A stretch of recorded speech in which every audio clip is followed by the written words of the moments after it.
here. I am here to share my worst purchases, my worst luxury purchases of 2021. So I plan to share what I learned from each of these 6 purchases, what I don't want to repeat again, and how I want to build my wish list and my purchases going forward. So hopefully you will find this informative and helpful and helping you guide you on your luxury journey. And please make sure you like, subscribe, and comment if you have any questions or to share what your top worst purchase was. And so I've got 6 things to share with you. I've got 2 pieces of jewelry. I've got 2 handbags and 2 pair of shoes. So first purchase I'm going to share with you are these beautiful brown leather, like buckle and bit chunky loafers. I love a good loafer.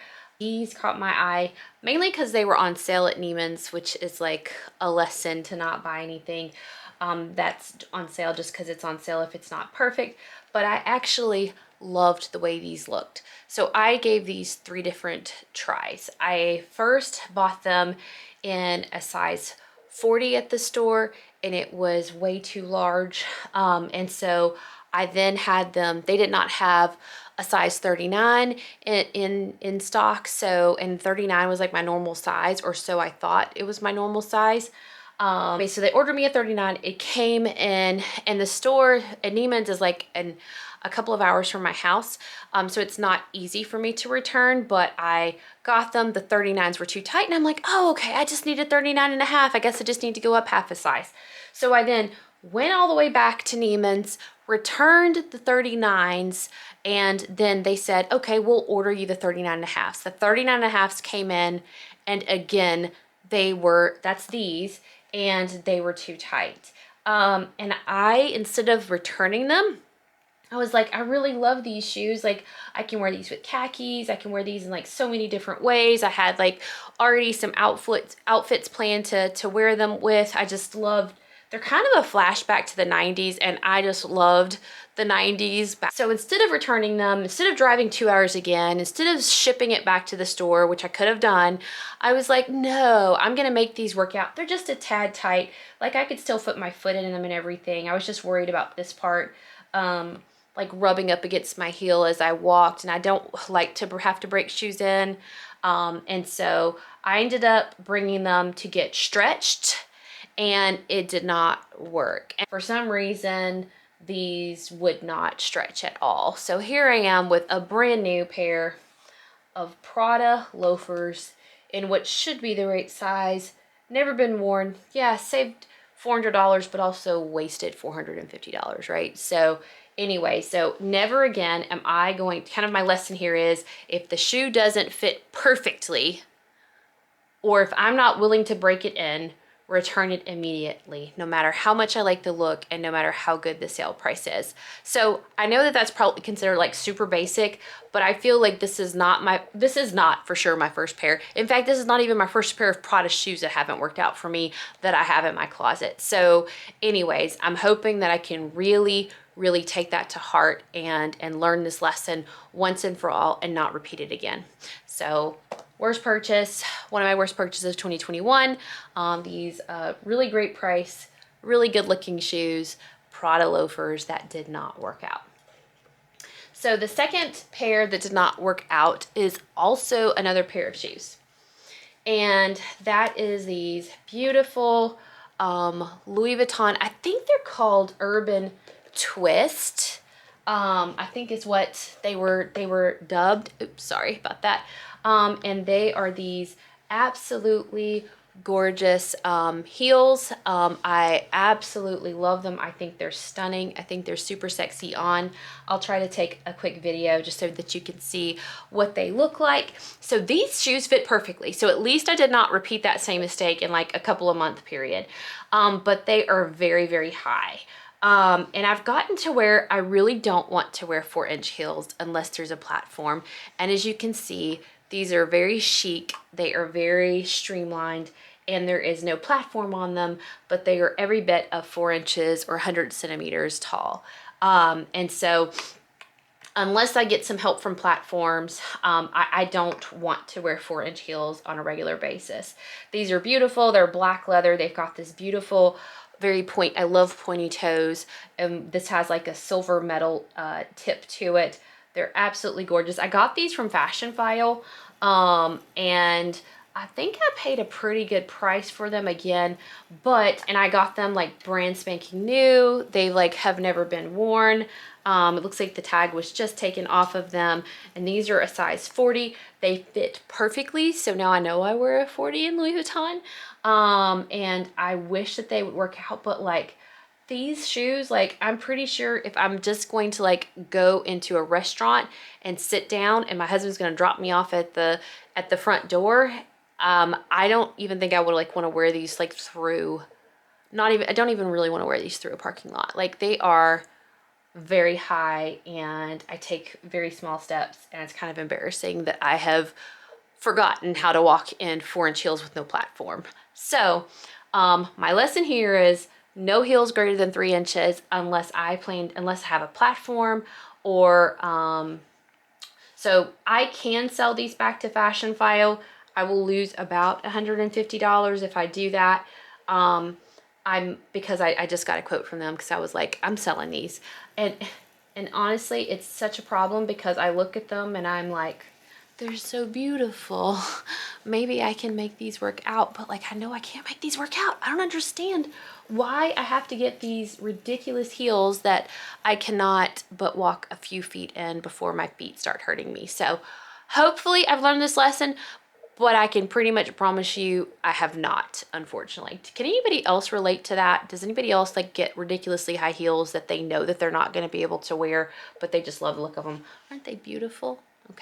Okay, so those are the 2 pairs. So I'm 2 out of 6. So these are the both shoes that I believe are my luxury regrets. The good thing is I probably added like 5 or 6 pair of luxury shoes that I just absolutely love, and I only have like 2 real regrets. So like, hey, it's not too bad. I guess I get a 67. I guess it's failing. So anyways, maybe it's a D if you're in college, right? Okay, so for my first worst jewelry purchase, this is actually costume jewelry, which I do not purchase a lot of costume jewelry. In fact, I have only started purchasing costume jewelry a couple of times last year and a couple of times this year. And one of those is actually in my best purchases of 2021 video that I will link above. I'll put a link of that above and also in the description box below. But this is another costume jewelry purchase that I made from Chanel, and I do consider this probably one of the worst purchases, but for a very specific reason. So let me show you what it is, because it is beautiful, just like you would expect from Chanel costume jewelry. And it is this beautiful black and white pearl necklace. Let me see if I can bring it up a little bit closer for you. And it is gorgeous. I actually shared the unboxing of this on my channel with a couple of other items from the 21A. I made a lot of purchases in the 21A collection, the Métier d'Art collection, I believe is the one that it was. And it is this beautiful, beautiful black and white simulated pearl piece, and it's got this beautiful crystal CC. And honestly, the video right now is like not doing it justice, so I'll try to put some screenshots, but it is absolutely like gorgeous in person. I have only worn this a handful of times, but again, that's actually not why I'm gonna say that it's one of my worst luxury purchases.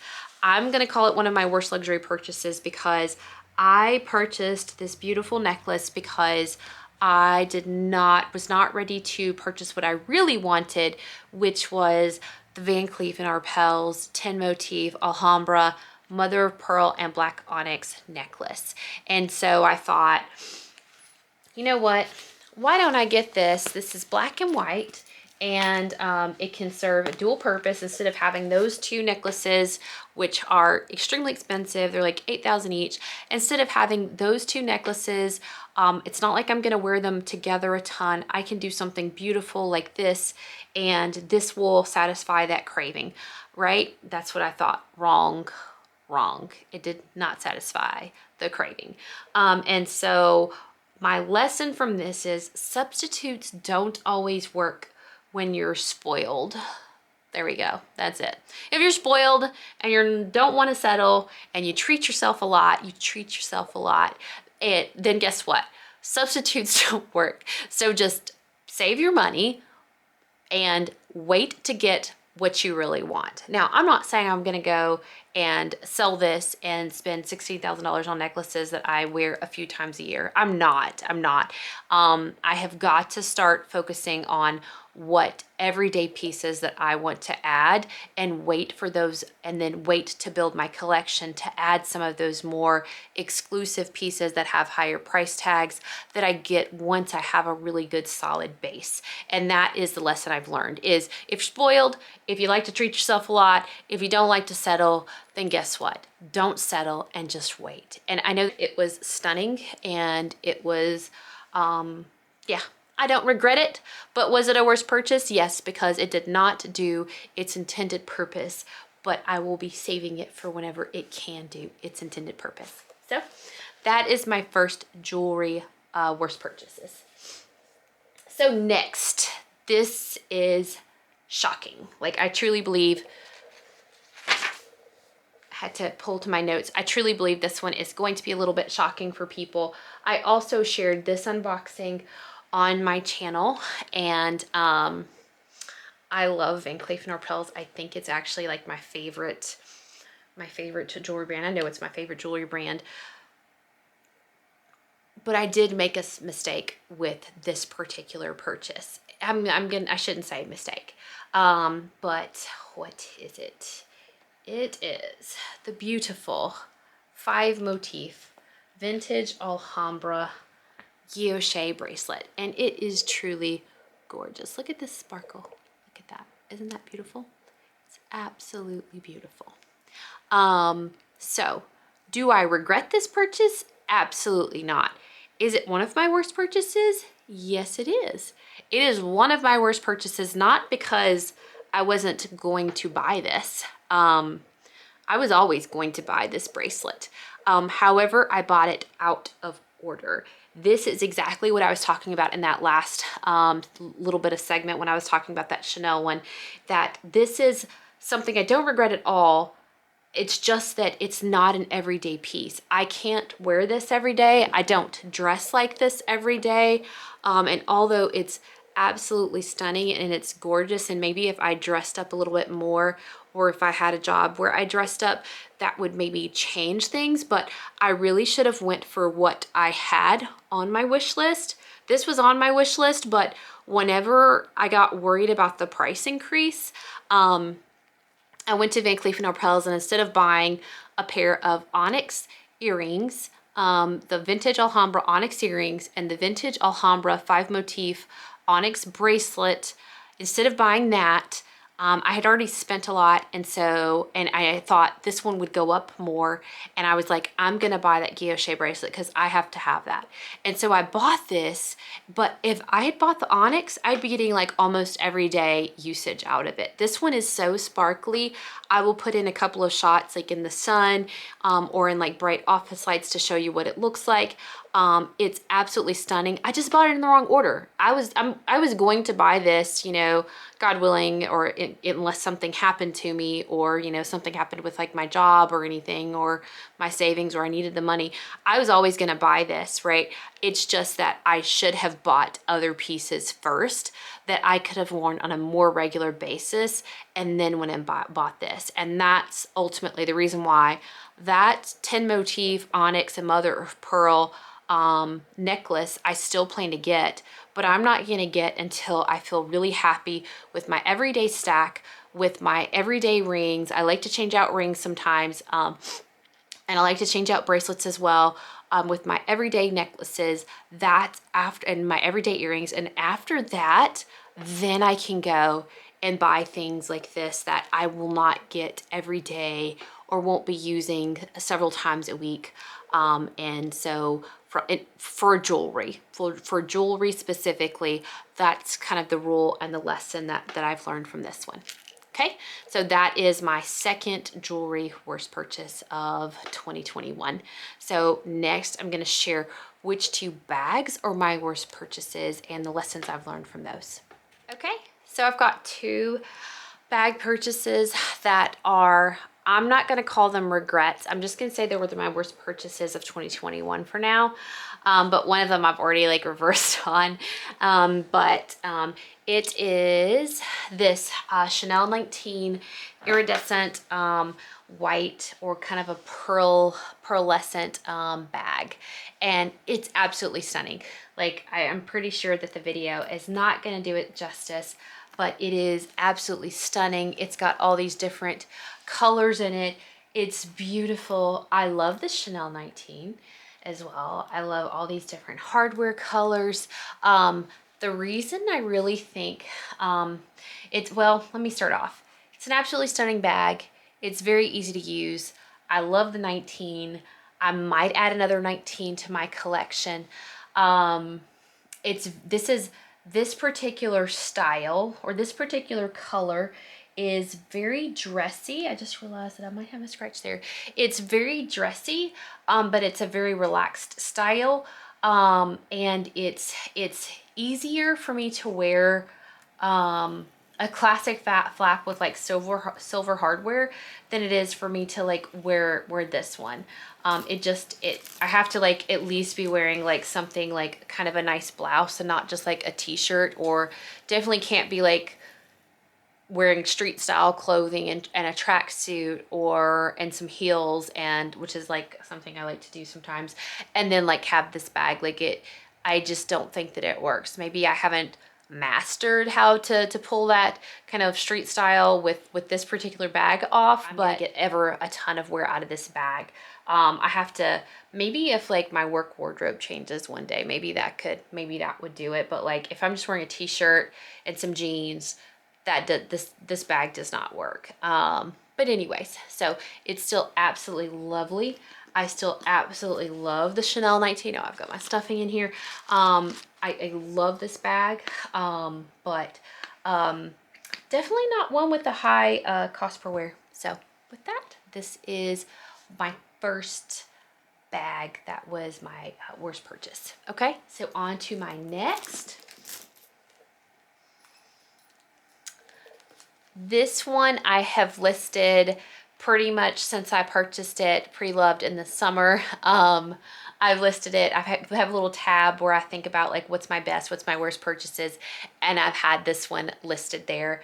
And whenever I kind of wrote my notes for like what I wanted to talk about in my worst purchases video, I wrote this one down. I was like, let me just go get that bag. And I went to go get it. And I'm like, I'm just gonna put my stuff in it. I'm gonna use it for a few days. And that was like 3 weeks ago. And I've been using it ever since. I've got something in here that I don't really want to show on air. But anyways, like, so this is the bag I'm sporting now. And so I don't think that I'd be able to say that in a year, because I purchased this pre-love from a YouTuber. This is just a pure navy, but it's actually kind of got some teal tint. It's really close to Hermes color, like I think it's called blue, like a Prussian blue, but the French version of Prussian blue. Anyways, I'll put the name of it on the screen, but that's what color of this bag it is. It's got a slight teal, and that is kind of hard to match with navy. I purchased this bag because I've always admired this bag from a certain YouTuber, and I always tell myself, if she's gonna sell it, I'm gonna buy it. I absolutely now love this bag again, now that I've been using it pretty much nonstop for 3 weeks, and realize it's not as hard to match as I thought that it was, because it does come across navy a lot of times. So anyways, I did consider this for pretty much most of the year one of my worst purchases, but I have a feeling that is going to completely change in the next coming months, because I think I've figured out how to use it. And maybe I just need to put stuff on my worst purchases list so that I can start to actually like force myself to get it out and to start using it, and just fall in love with the items all over again. Well, that was all I had today. I hope you enjoyed it. If you did, please like this video and subscribe to my channel. I am going to be putting on my kind of pared down wish list video next. I'm going to be filming that pretty soon here, and I'm excited to share that with you and would love it if you could join me. And please join me in the comments if you have any questions or if you just want to chat or connect. I would love to talk with you. And with that, I hope you have a blessed day, blessed year, and do great things. Bye.